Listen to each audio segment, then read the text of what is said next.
Buenas, ha sido un largo recorrido. Cuando empecé el canal me propuse llegar a esta oscilación forzada, así que esta va a ser la última materia que vamos a ver en mi canal. Lo próximo van a hacer ejercicio y cosas así, pero esta finalmente es la última materia. Así que, oscilaciones forzadas. Lo vimos anteriormente, lo que queremos en el fondo es agarrar una partícula y encontrar su ecuación de movimiento, su ecuación de posición, o sea, dónde va a estar y en el momento que yo quiera saber. Entonces, ¿qué es lo un poco diferente de este nuevo tipo de oscilación? Acá está nuestra ecuación. Tenemos al lado izquierdo la masa por la aceleración y acá están todas las fuerzas que están afectándola. Tenemos menos kx que la está afectando. Esa, hasta ahí, sin considerar las otras dos, sería una partícula adosada a un resorte. Y nada más y la suelto y empieza a oscilar, ¿cierto?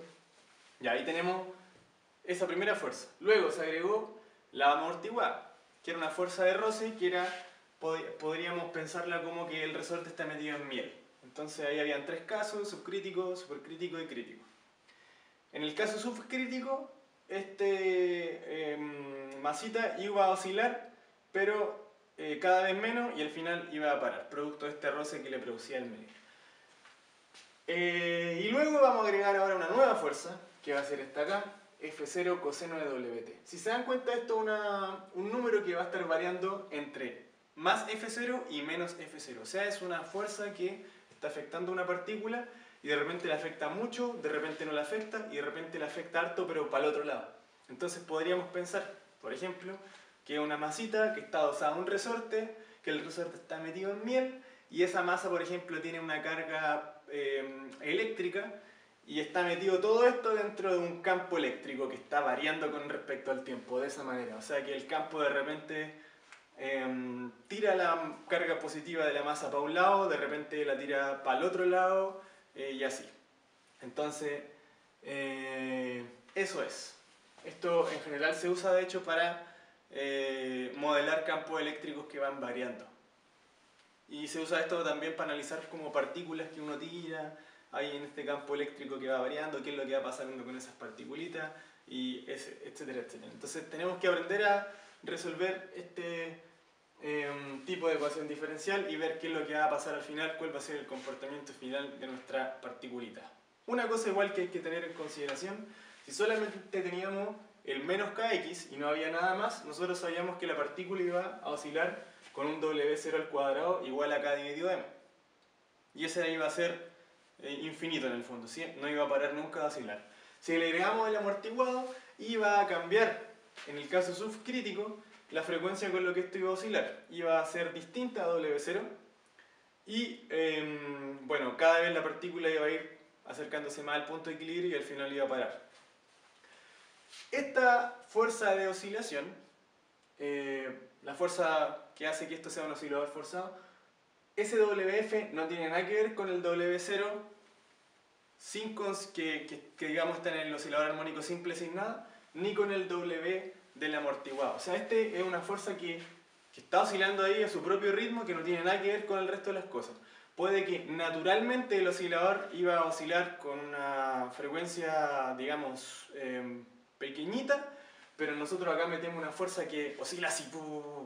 Entonces, esto puede estar variando mucho más rápido, esa fuerza, de lo que variaría nuestro oscilador si no estuviera la fuerza forzada ni el amortiguado. ¿Ya? Entonces, nada que ver ese WF con los W que hemos visto antes.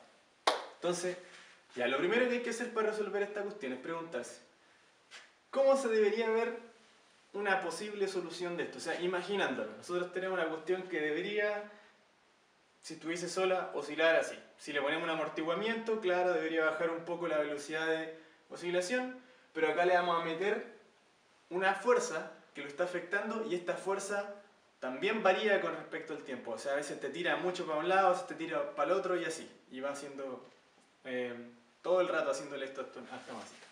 Entonces uno se puede pensar, si esto ya está amortiguado, en el fondo, en algún caso, si no estuviera la oscilación forzada, la cuestión debería detenerse. Entonces, cuando pasa mucho tiempo, al final lo único que queda afectando a la partícula realmente es la fuerza forzada. Entonces, lo que deberíamos esperar es que al final la partícula tenga una frecuencia igual a la que la fuerza forzada lo está variando ella misma. Entonces, eso es lo que yo tengo que esperar. Y uno puede tomar dos caminos para esto. Entonces, primero, despejar la ecuación, ¿cierto? Dejarla bien bonita. Ahí la masa, dividir todos los términos por m, ¿cierto? Hacemos el mismo cambio de variable de antes, definimos 2 gamma como lambda dividido m y w0 al cuadrado como acá dividido m, y me queda esta misma, muy parecida al amortiguamiento, solamente que tengo ese término F. Entonces lo que les decía yo, podemos resolver esto por intuición. Una es decir, la solución va a ser así. Miren la solución. Una amplitud por una función sinusoidal, o sea, algo que está variando, con la misma frecuencia con la que variaba la fuerza esta que lo hace ser un oscilador forzado. Y cierto fase. Estas dos serían las constantes que yo tendría que determinar. Yo puedo decir, bueno, así más o menos va a ser la solución. O puedo ponerle en vez de un coseno, un seno, que al final nosotros sabemos que podemos transformar las funciones coseno, seno y viceversa, y lo único que va a cambiar es la fase.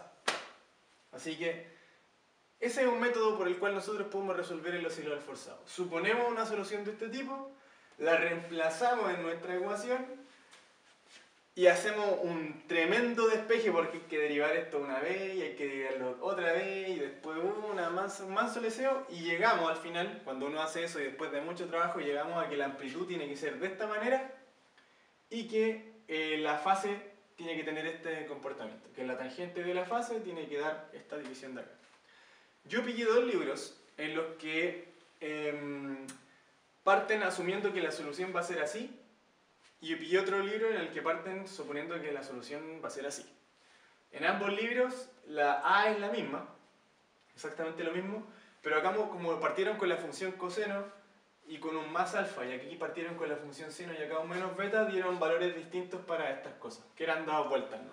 Pero si uno lo prueba y pone aquí arco tangente de esto y acá pone arco tangente de esto y lo modela, dan exactamente lo mismo, así que no hay problema. Por si alguno de ustedes pillan esta solución en algún libro y otros pillan esa, o sea, esa como esa suposición de solución, ¿ya?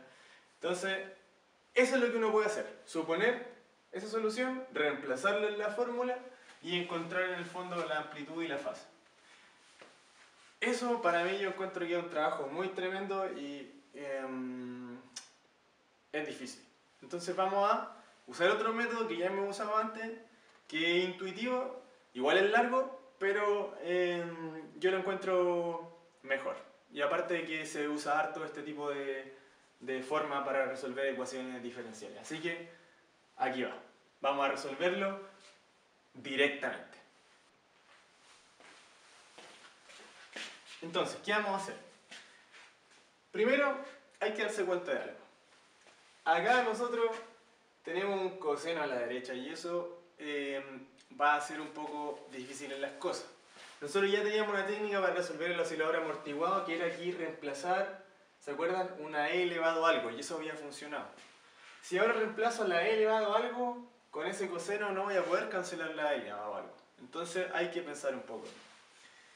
Y lo que se le ocurrió a algunas personas es decir, oye, pero quizá podemos resolver un problema, digamos, más complejo, pero que al final nos termine dando las cosas mucho más simples. Entonces, vamos a pensar en otra cosa. Vamos a pensar en esta función de acá, esta función de fuerza. Fíjense la similitud entre esto y esto. Tenemos acá que la fuerza va a ser F0 por E elevado a IWFT. ¿Cuál es la diferencia entre estas dos cosas? Prácticamente ninguna. Si ustedes ven esta fuerza de acá, que es una fuerza compleja porque tiene un E elevado a I, si ustedes le sacan la parte real a esto, recordemos que E elevado a IWFT es cis de WFT, coseno WFT más I seno WFT. Entonces si ustedes sacan la parte real a esto, me va a dar justo la fuerza que estaba aquí arriba. Ya es interesante, estamos intentando ya un número complejo aquí cuya parte real es lo que sale acá. ¿Pero para qué?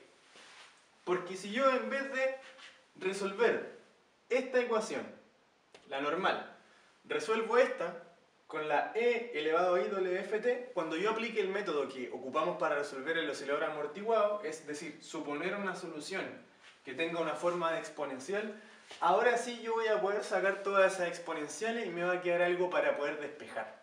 Eso es lo que nosotros queremos. Claro, me va a quedar algo para despejar, pero puede que me quede un número complejo. Sí, pero van a haber formas de transformarlo o de considerar solo la parte real. De hecho, fíjense en esto. Esta x que está aquí, esta x que está acá, ahora va a ser una solución, fíjense, para una ecuación de números complejos, porque aquí estoy diciendo que estas tres cosas suman un número complejo. Entonces, raro. ¿Qué va a pasar con mi solución, con mi x de t? ¿Va a ser un número complejo? Y miremos esto de acá. Si la solución es un número complejo, yo sé que lo puedo separar como un número real más i por la parte imaginaria. Y resulta que si yo reemplazo esto en la ecuación aquí, la parte real más la imaginaria, la parte real más la parte imaginaria, la parte real más la parte imaginaria, y descompongo la fuerza compleja en una parte con coseno y en la parte de i seno, fíjense, me va a quedar aquí la segunda derivada de la parte real más 2 gamma por la derivada de la parte real, que ahí se me olvidó ponerle derivada, más w0 por la parte real de nuestra función, es igual a esta parte de acá. Esa es la ecuación de la parte real. Y también me queda una ecuación de la parte imaginaria. La segunda derivada de la parte imaginaria, 2 gamma por la derivada de la parte imaginaria. Ahí pongámosle un puntito arriba para que recordemos que esto en el fondo está derivado. ¿Ya? Es lo mismo el puntito que de x de t, pero para que se recuerde ahí. Y eso sería igual a la parte imaginaria, ¿cierto? Que sería f0 dividido m por seno de wft. Pero esta ecuación da lo mismo, no la considero nomás. Pero aquí, fíjense, me quedó la parte real como la solución de la ecuación a la que yo sí le quiero encontrar la solución. ¿Se fijan? Entonces, esto es como un trucazo, ¿sí? ¿Se fijan? Voy a poner una función que me va a ayudar, voy a lograr resolverla, pero si solo considero la parte real de la solución, voy a estar solucionando la ecuación original que yo quería resolver. Entonces, ese es el trucazo en el fondo. Vamos a ayudarnos de esta función exponencial para poder tener una solución compleja y solo vamos a considerar la parte real de esa solución compleja que exactamente va a funcionar porque es lo que en el fondo yo necesito. Así que apliquemos la estrategia. Tenemos nuestra ecuación de posición y yo la voy a... ojo, esta x de t no es la que soluciona esta ecuación, es la que va a solucionar la que tiene aquí la parte compleja a la derecha. Entonces, esta x de t es un número complejo. Vamos a poner a como un número cualquiera arbitrario, que puede ser complejo, por e elevado a i wft. Vamos a suponer que la ecuación, esta de aquí, tiene esta solución. Eso va a ayudarnos porque el e elevado a i wft se va a ir, ¿cierto?, después cuando nosotros podamos dividir por él. Entonces, derivemos esto y lo volvemos a derivar. La derivada sería sacar el iw hacia afuera una vez, me queda la misma función, y luego, si lo vuelvo a derivar, vuelve a salir un iwf, el wf de arriba me queda abajo como un wf al cuadrado porque ya había uno, y el i que multiplica con ese i que estaba ahí me queda un signo menos, porque i al cuadrado es menos 1. Entonces ya tenemos nuestras tres partes. Ahora, reemplazo estas tres partes en esta ecuación de acá. Entonces, la segunda derivada, que es esta, la reemplazo ahí. El 2 gamma multiplica la derivada de x, ahí está el 2 gamma multiplicando todo esto, y el w al cuadrado multiplica a lo que yo asumí que era nuestra solución. Y aquí viene la parte hermosa, pues como yo hice esto, ahora todo eso e elevado a i wft se me fueron. Y ese es el gran truco. Ahora me queda solamente menos a wf al cuadrado más 2 gamma a i wf más w al cuadrado a la a e igual a f0. Aquí se me olvidó poner la m ahí. Y ahí está. Entonces puedo despejar esa a, que es algo importante porque me va a dar ese número que está acompañando al e elevado a wf y t, que es lo único que me falta para ya obtener la solución compleja, ¿se dan cuenta? Así que despejo eso nomás, factoricé ahí por a con el gorrito, me quedó w al cuadrado menos el wf al cuadrado más 2 gamma y wf. Y ahí está. Luego paso todo este término hacia el otro lado dividiendo el f0 partido m y ahí me queda el a. Esto uno podría pensar que ya estamos listos, que ya tengo la solución. Pero esto es un número complejo, entonces, y más encima hay un número complejo abajo. Tratemos de dejar el denominador como al menos un número real para empezar a facilitarnos todo. Así que aquí multiplico por un 1 conveniente para poder hacer desaparecer esa i que está en el denominador. En el fondo trato de hacer una suma por su diferencia para eliminar el i, porque al darlo al cuadrado va a quedar un menos 1. Así que multiplico por exactamente lo mismo que está abajo, pero con un menos en vez de un más. Este por este me da este de aquí, este por este me da este de acá, y esto queda elevado al cuadrado, y este que está aquí queda el 2 como un 4, el gamma como un gamma al cuadrado, el wf como 1 al cuadrado, y fíjense, me va a quedar negativo, pero como hay un i al cuadrado, me da otro menos 1, y el menos por menos me da ese más que está ahí. Ya tenemos nuestro valor de a sombrero. Vamos a separarlo, este número, en su parte real y su parte imaginaria. Para eso simplemente agarro el denominador y lo divido por esto de aquí, que es un número real, y agarro el denominador y lo multiplico por esto de aquí, que este es la parte que es imaginaria. ¿Se dan cuenta que hay una i ahí? Entonces simplemente lo separo, me quedo ahí el menos con todo esto de acá, y este término a la izquierda. Esta es la parte real de a gorrito y esta es la parte imaginaria de a gorrito. Ya tenemos nuestra amplitud compleja en el fondo, algo así. Nuestra a que está acompañando al e elevado a i wft. Ya tengo la solución compleja de este problema, pero ahora yo tengo que tratar de sacarle la solución real. ¿Qué era lo que yo necesito? Si yo ya tengo la solución compleja, solamente considero la parte real de esa solución y va a ser la que yo necesitaba de mi ecuación original. Entonces lo único que nos queda por hacer es, fíjense, como acá yo tengo una e, yo voy a tratar de escribir este número de complejo también como una función exponencial para así dejar solamente una función exponencial. ¿Y por qué quiero hacer eso? Porque nosotros sabemos que la función exponencial es muy fácil separarla en la parte real y la parte compleja, porque eso es simplemente un cis, ¿se acuerdan? Nosotros sabemos que si escribimos el número complejo en su forma con la función exponencial, me queda el módulo del número complejo por e elevado a i ángulo, donde la tangente del ángulo, el cateto opuesto, dividido el cateto adyacente, que en este caso sería la parte imaginaria y la parte real, y yo tengo la parte imaginaria que está acá, y yo tengo la parte real que está acá. Así que para obtener la tangente de ese ángulo, simplemente agarro esto y lo divido con esto de acá. Ahora dense cuenta que si yo agarro esto y lo divido con este de acá, es súper simple porque fíjense que los denominadores son iguales. Entonces, esto dividido esto, los denominadores se cancelan, el f0 dividido m se cancela con f0 dividido m y me queda simplemente menos 2 gamma wf dividido w0 al cuadrado menos wf al cuadrado. Ahí está. Ese signo menos me cambia el orden del denominador, ¿cierto? El wf al cuadrado pasa a estar positivo y el w0 al cuadrado ahora pasa a estar negativo. Ya tengo la tangente del ángulo. Ya tengo eso que está ahí arriba. Ahora saco el módulo de a. Para sacar el módulo de a simplemente es la raíz de la parte real al cuadrado más la parte imaginaria al cuadrado. Eso es teorema de Pitágoras, ¿no? Así que hago eso. El módulo del número complejo es la raíz de la parte real al cuadrado más la parte imaginaria al cuadrado. Hago una raíz gigante, pongo la parte real al cuadrado, eso lo pongo al cuadrado, eso lo pongo al cuadrado y el denominador lo pongo al cuadrado.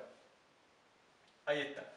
Fíjense, f0 dividido m al cuadrado, w0 menos wf al cuadrado y el denominador al cuadrado.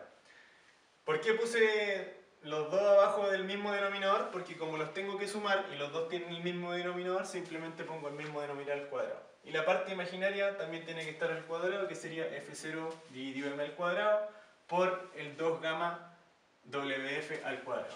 Ahí está. Los dos, fíjense que están divididos por el mismo denominador que está al cuadrado. Luego, ya me queda más fácil, puedo factorizar por f0 dividido m, lo saco hacia afuera de la raíz, fíjense, factorizo y lo saco porque aquí está el cuadrado, entonces sale sin el cuadrado, porque acá tenemos una raíz cuadrada, y me queda dentro solo el W0 al cuadrado menos el WF al cuadrado, todo eso al cuadrado, y aquí me queda el 2 gamma WF al cuadrado, que ya lo eleva al cuadrado, el 2 se transforma en 4, el gamma se transforma en gamma al cuadrado y el WF se transforma en WF al cuadrado. Y fíjense que lo que queda arriba es exactamente lo que me queda abajo. ¿Se dan cuenta que es exactamente lo mismo? Puedo poner acá un paréntesis para que se vea mejor. Tengo lo mismo arriba que abajo, solamente que abajo lo tengo que al cuadrado. Entonces saco lo de arriba y eso hace que salga el elevado a 2 que estaba abajito y me queda solamente el F0 dividido M, la raíz de 1, que no vale nada, dividido la raíz de toda esta cuestión que está acá. Sin el cuadrado porque ya se murió con haberlo cancelado con la parte de arriba de la raíz. Y aquí tengo el módulo de A gorrito. Entonces ahora sí ya puedo transformar mi A gorrito en su forma con el número E. Entonces me quedaría, fíjense, A gorrito. Me queda el módulo, ahí está, el módulo, por E elevado a I el ángulo. Por E elevado a I el ángulo. ¿Y cuál es el ángulo? La arcotangente de esto que está aquí, ¿cierto? Porque si yo despejo el ángulo tengo que aplicar la función inversa que es arcotangente, así que me queda esto. Entonces, listo. Ya tengo, fíjense, A escrito de esta manera como exponencial, entonces voy a poder dejarlo como solamente una función exponencial aquí. Si se dan cuenta, reemplazo mi número complejo A gorrito en la solución compleja y lo tengo que multiplicar por el E elevado a I WFT. Y ahora como tengo un elevado más por otro E elevado a algo, mantengo la base, sumo los exponentes. Si se dan cuenta, en los dos exponentes tengo una I que está común, así que la puedo factorizar. Me queda I por WFT más arcotangente de toda esta cuestión horrible. Y finalmente me queda mi función de posición, entre comillas, compleja. Aquí está. Y en su forma de exponencial, ¿cierto? Un número complejo escrito como una exponencial. Entonces, estamos listos porque a esto sí que es fácil sacarle la parte real, pues, y ese era el objetivo en el fondo. Si yo escribo un número complejo en su forma con el E, con base E, yo tengo la propiedad de que E es igual a cis. Entonces puedo separar esto en la parte coseno más I seno. Y la parte I seno no la considero, solo porque considero la parte real, que es la parte del coseno de esta E elevado a I algo. Entonces, para encontrar la parte real de la función de posición, mantengo este número que es un número real, y esta parte que es un E elevado a I, la transformo en un cis. Pero la parte I seno no la considero, se borra. Entonces solo considero la parte que es coseno del ángulo que está aquí adentro. Y me queda coseno de WFT más arcotangente de toda esta cuestión de acá. Y aquí tengo la función de posición que es totalmente real. ¿Se fijan? Esto de aquí es un número real, esto de acá es un número real. Tengo una amplitud y un coseno, ¿se fijan? Entonces ya está listo. Tengo la función de posición y fíjense, pasó exactamente lo que habíamos supuesto. Esto es una amplitud, esta es mi amplitud A de hecho, ahí está. Tengo mi función coseno, que varía con una frecuencia angular de WF, como lo habíamos predicho. O sea, se queda variando esto, con la misma manera en la que variaba nuestra fuerza que lo hace ser un oscilador forzado. Y tengo una fase aquí, que está por la arcotangente de este número, 2 gamma WF, dividido WF al cuadrado, menos W0 al cuadrado. Y aquí está, tengo la A, tengo la fase. Y este es el método que yo encuentro que no es tan difícil como llegar y reemplazar y tratar de encontrar el alfa y el A. Recuerden que el solo considerar la parte real de la solución compleja, es decir, esto que está aquí, lo podemos considerar como la solución de nuestro problema original, o sea, de esto, por esta deducción que nosotros hicimos acá. O sea, todo este leseo que hicimos para encontrar la solución compleja fue sabiendo que iba a ser muy fácil a partir de la solución compleja encontrar la solución real debido a este análisis de acá, ¿cierto? Que podemos solamente considerar la parte real como la solución de nuestra ecuación original. Una última cosa que les quería decir antes de ponernos a analizar esta cosa de aquí, es que esto no es una solución general del problema. Esto es es una solución particular. Ahora les voy a mostrar cuál es la solución. Entonces encontrar la solución general es bien sencillo. Nosotros ya tenemos la ecuación de posición que soluciona esta ecuación de aquí, que me daba esta particulita que va oscilando con la misma frecuencia que oscila la fuerza que hace este problema, un problema de oscilación forzada. Resulta que para crear una solución general basta con sumarle a la solución que ya pillamos la solución del oscilador amortiguado, o sea, la solución de esta misma ecuación pero sin considerar esta fuerza acá. ¿Y por qué? ¿Por qué pasa eso? Porque esta suma de estas dos cosas también es una solución de esta ecuación de aquí. Fíjense, vamos a ponerle x2 a la solución del amortiguado, o sea, esta misma ecuación con las mismas letras pero sin considerar esto. Sabemos que como es solución del amortiguado, entonces al ingresar x2 en esta ecuación de aquí, fíjense, la misma pero sin este término, entonces tiene que dar 0, ¿cierto? Este x2 valida esta ecuación de acá. Entonces ahora, cuando x2 cumple esta condición, agarremos la solución general y pongámosla aquí, aquí, aquí. O sea, la suma de la que ya obtuvimos más x2. Veamos qué pasa. Si eso lo ingresamos aquí, aquí y acá, me queda esto. Ahora reemplazo como la que ya encontramos más la x2, la que ya encontramos más la x2, la que ya encontramos más la x2. ¿Qué pasa? Podemos separar la derivada, ¿cierto? Podemos separar también esta derivada y podemos aquí multiplicar en el fondo el W0 por los paréntesis. Entonces me queda, fíjense, la segunda derivada de la real, la primera derivada de la real por 2 gamma y W0 por la solución real. Que está todo eso aquí, lo dejé en un ladito. Y me queda también la segunda derivada de x2 más 2 gamma por la derivada de x2 más W0 al cuadrado por x2. Y yo sé que esto que está acá da 0 porque x2 cumple esa condición por ser solución del oscilador amortiguado. Y yo sé que todo esto que está aquí da f sub 0m coseno de wft porque yo sé que x, la solución real en el fondo cumple esta ecuación de acá. Nosotros sabemos que esa es la solución que daba igual a esto que está aquí. Así que lo igualo. Y esto más 0 da eso mismo. O sea que x sub g también cumple esta ecuación de acá porque fíjense, al ingresarlo me está dando f sub 0m coseno de wft. Así que una solución general es la solución que ya obtuvimos más una solución del oscilador armónico amortiguado. Y ya las tenemos, ya sabemos las tres formas que pueden tener. ¿Y por qué en el fondo se suma? ¿Por qué también una solución? Porque nosotros sabemos que esa a largo plazo va a dar 0. Recordemos los gráficos de todos los osciladores amortiguados. Siempre los osciladores amortiguados, a medida que el tiempo va pasando, en el caso subcrítico va a oscilar un poco, pero después ya va a dejar de oscilar. Y en el caso crítico y en el caso supercrítico no van a ni siquiera alcanzar a dar una oscilación y ya van a haber parado. Entonces, esto prácticamente no contribuye. Y por eso al final, la solución general es una suma de estas dos cosas. Siempre al final, después de mucho tiempo, va a estar la partícula siempre oscilando con la frecuencia con la que oscila esta fuerza forzada. Así que bueno, ahora lo único que nos queda nomás es analizar esta solución y ver qué consecuencia tiene que aparezcan todas estas cosas en el denominador, estas cosas aquí en todas partes. Vamos a ver qué es lo que en el fondo podemos sacar intuiciones físicas interesantes de esta fórmula. ¿Ya? Así que eso.